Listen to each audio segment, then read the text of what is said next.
Vectors for cloning genes in plants and animals. Okay, now we have learned the lesson of transferring genes into plants and animals from bacteria and virus, which have known this for the ages.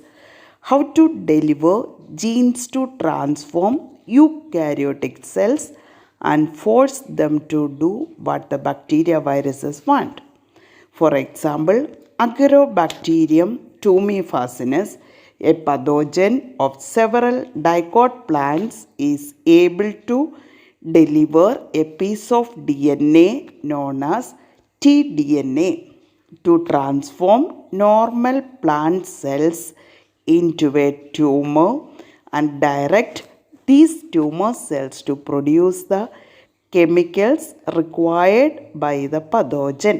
Similarly, retroviruses in animals have the ability to transform normal cells into cancerous cells. A better understanding of the art of delivering genes by pathogens in their eukaryotic host has generated knowledge to transform these tools of pathogens into useful vectors for the delivering genes of interest to humans. The tumor-inducing plasmid of Agrobacterium tumefaciens has now been modified into a cloning vector which is no more pathogenic to the plants but is still able to use the mechanisms to deliver genes of our interest into a variety of plants. Similarly, retroviruses have also been disarmed and are now used to deliver desirable genes into animal cells. So, once a gene or a DNA fragment has been ligated into a suitable vector, it is transferred into a bacterial, plant or animal host. Okay, next we'll go for the competent host for transformation with recombinant DNA. Since DNA is a hydrophilic molecule, it cannot pass through cell membranes. Why? In order to force bacteria to take up the plasmid, the bacteria cells must first be made competent to take up DNA.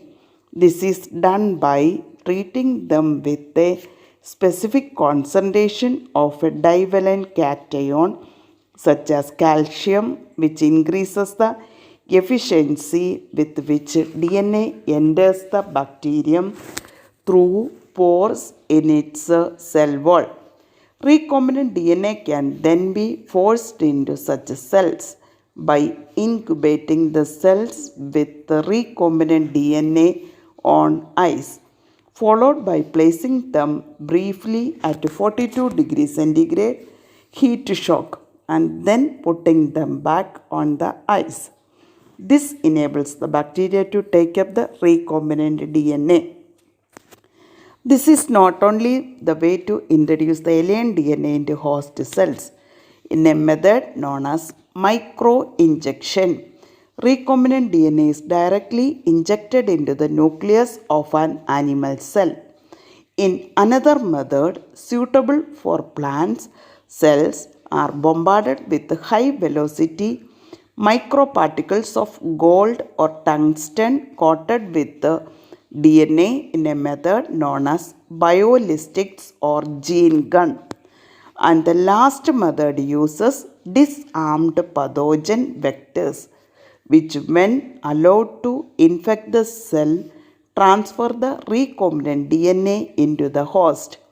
Now that we have learned about the tools for constructing recombinant DNA, thank you.